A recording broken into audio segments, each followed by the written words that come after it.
In focus now, Republican Senator Ashley Moody of the great state of Florida, member of the Senate Homeland Security and Joint Judiciary and Economic Committees. Great to see you.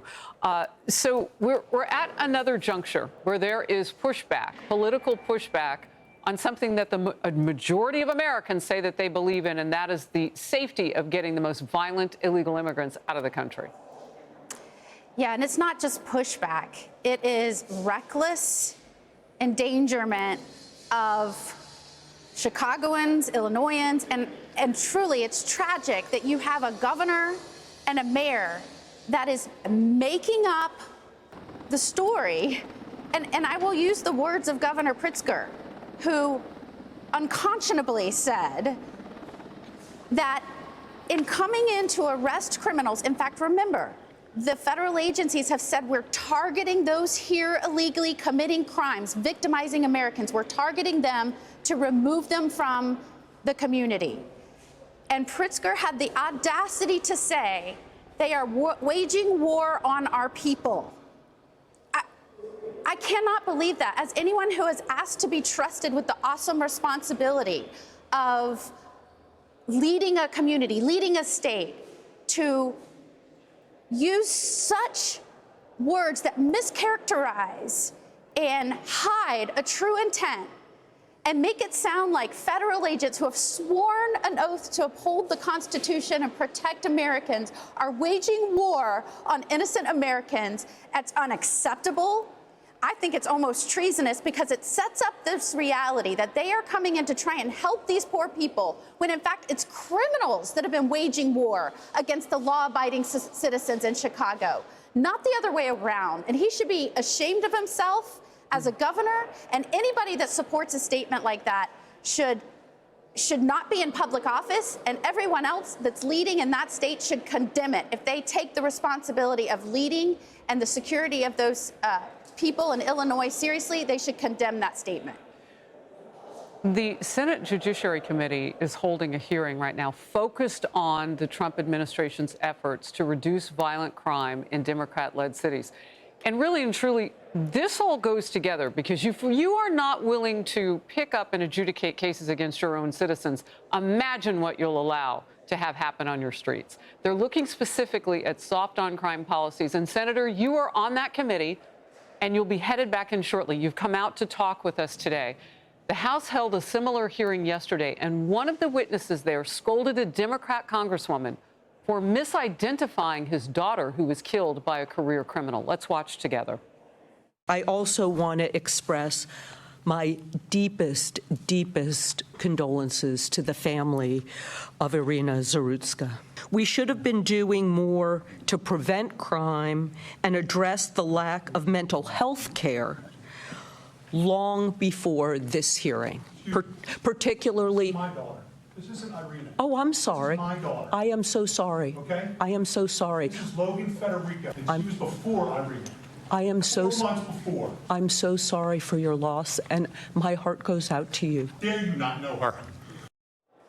Logan Federico was 22 years old when she was shot and killed while visiting friends at the University of South Carolina back in May. Police arrested a 30-year-old suspect with nearly 40 past arrests. Logan's dad, Stephen, tore into lax policies that allowed for that man to be walking the streets. Here's more from him. Think about your child coming home from a night out with their friends, laying down, going to sleep, feeling somebody come in the room and wake them and drag her out of bed, naked, forced on her knees, with her hands over her head, begging for her life. Bang! Dead.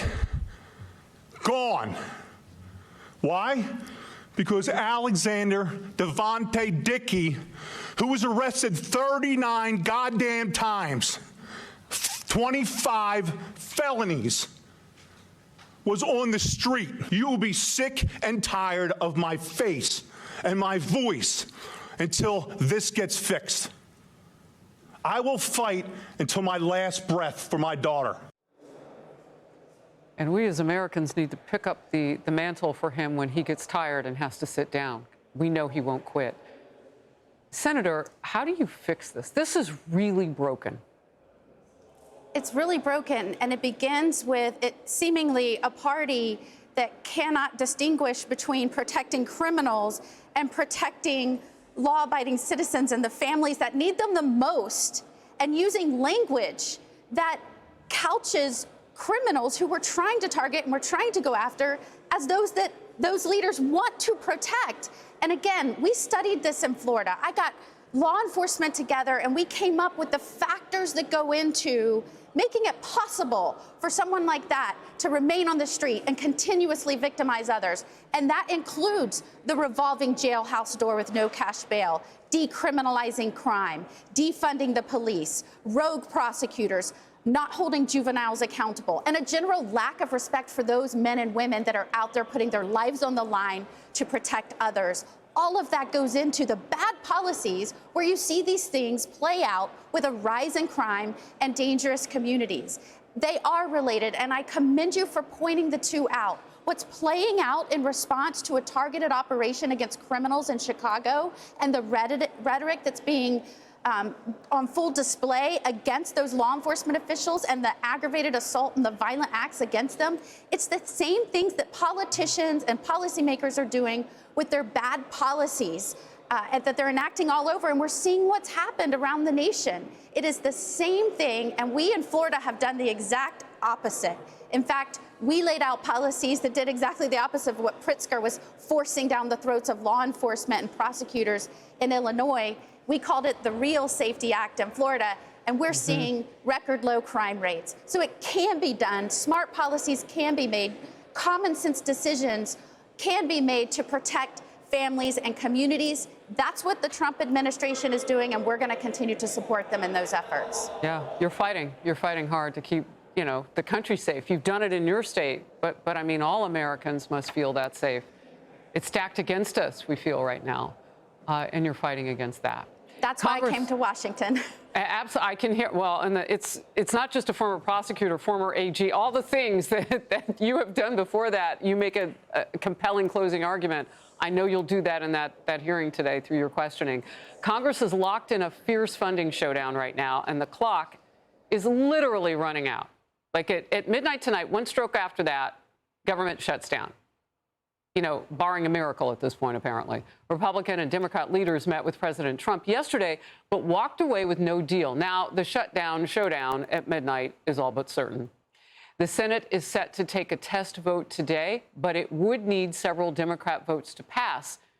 We're told that likely won't happen. Democrats are holding out, demanding permanent Obamacare subsidies. Republicans say it's actually all about politics for Senate Minority Leader Chuck Schumer. Let's watch.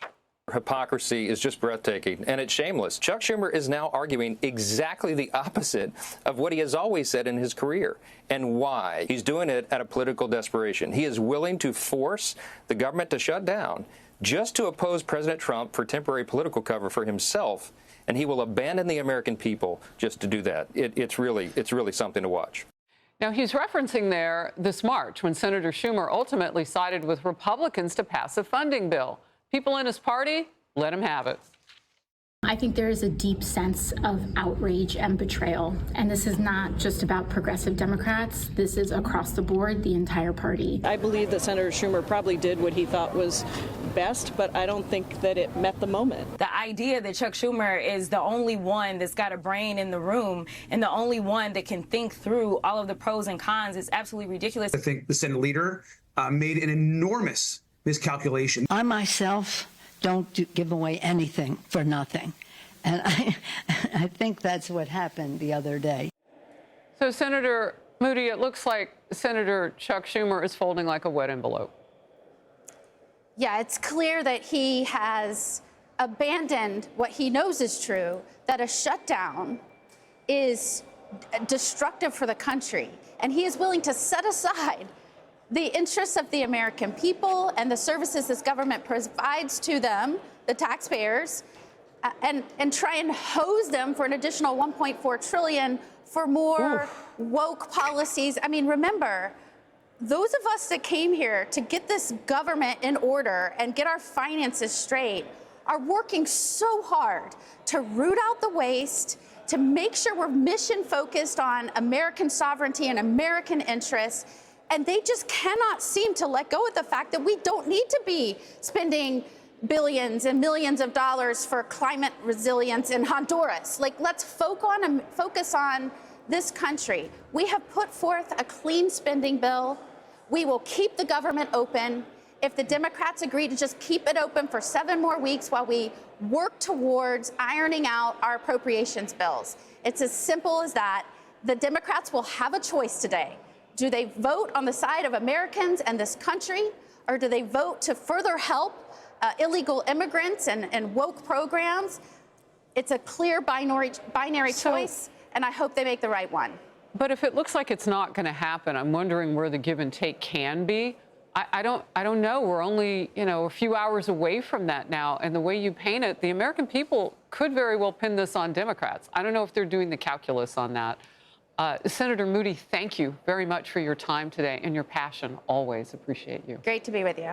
Hey everyone, I'm Emily Campagno. Catch me and my co-hosts Harris Faulkner and Kaylee McEnany on Outnumbered every weekday at 12 p.m. Eastern, or set your DVR. Also, don't forget to subscribe to the Fox News YouTube page for daily highlights.